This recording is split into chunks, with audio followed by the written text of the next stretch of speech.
My guest tonight has been part of our lives for almost 50 years.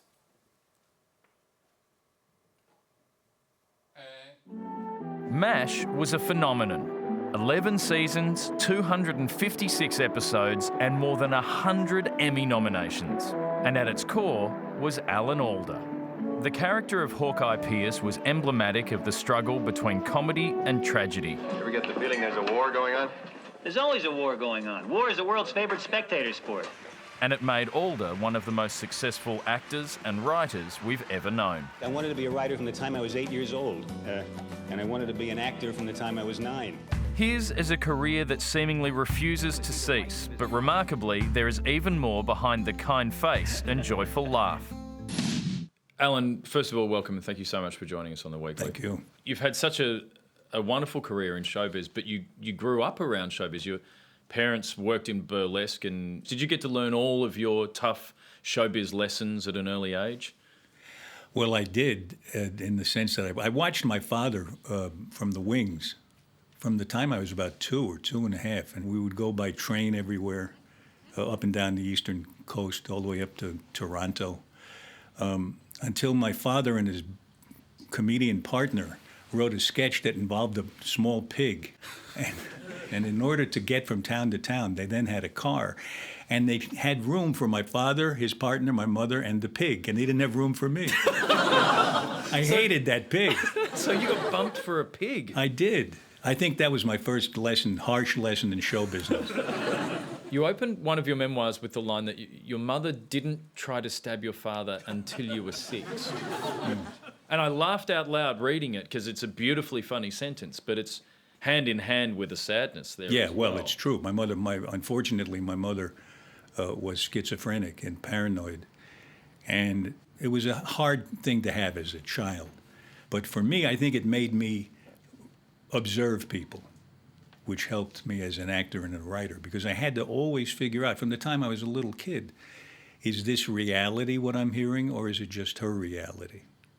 Because, you know, she'd say, look, the cracks on the wall, they're taking our pictures through the wall. Wow.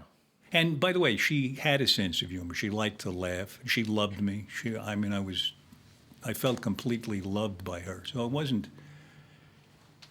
that horrible a childhood. It was just difficult. It strikes me that balance of the humour with the sadness served you very well for MASH. Yeah, it's all my life. And maybe you're the first person to point that out to me.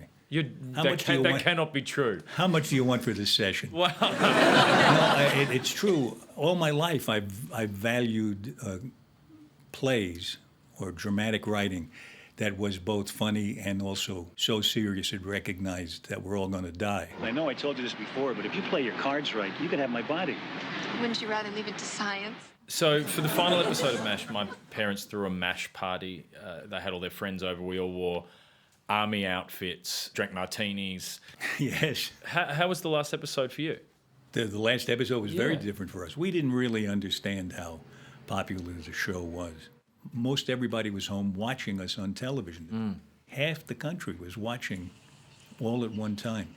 In New York, so many people got up during the commercial to go to the bathroom that the waterworks started to break down.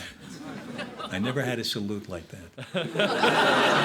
The most touching thing that I think I've heard about the show is that young women who were girls at the time only had a close relationship with their father when they watched the show together, and especially if the father would break down in tears. It opened people up who had been through similar experiences. Now, that was a very moving thing to hear. Absolutely.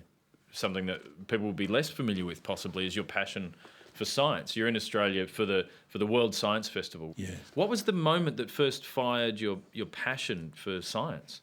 Oh, when I was a little boy, I used to do what I thought were experiments, and so did I. They always got me in trouble. I would mix things that didn't go together, or try to anyway.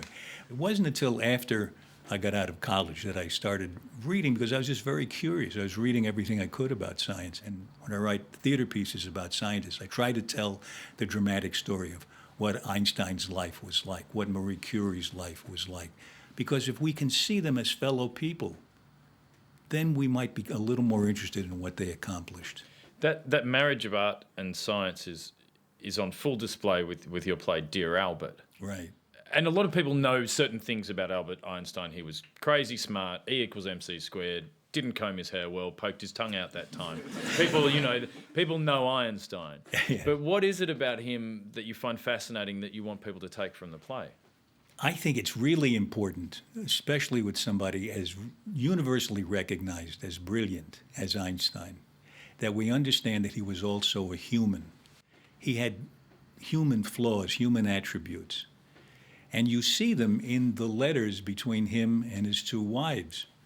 He was both loving and atrocious with at least one of them. There's one letter in particular that features in the play that I found really hilarious. I have to have someone to love, otherwise life is miserable, and this someone is you. Let me categorically assure you that I consider myself a full-fledged male. Perhaps I will sometime have the opportunity to prove it to you. He's being romantic, but he also just sounds like he's trying to prove a scientific theory about love. What a pickup line. Yeah. I'd like to prove it to you. Yeah, I'd love to prove to you that I am actually a full-fledged man. Yeah. I wrote a play about Marie Curie, the I same wanted thing. to ask you about that, Yeah, I wanted to do her letters because she has such an interesting story. Then I found out that her letters are in the Paris library and they're still radioactive, and you have to sign a release before you touch them. So I switched to Einstein. in self-interest, self-preservation. Yeah, right. They were very different people. Einstein and Curie were very different people, but they were quite close. Einstein, who fancied himself a ladies' man, he spent some time with Marie Curie walking around in the mountains, hiking. And later, when she was rumored to have an affair, which she did have, Einstein said, "I don't believe she's having an affair. She has all the appeal of a herring." I, on the other hand, in writing about her, fell in love with her. My wife is okay with that because Marie has been dead for over 100, almost about 50 years. That's a safe leave pass. Marie Curie is a safe leave pass for Yes, from your right, wife. yes, yeah. Alan Alda, thank you so much for your time. I just appreciate it so much. Thank you.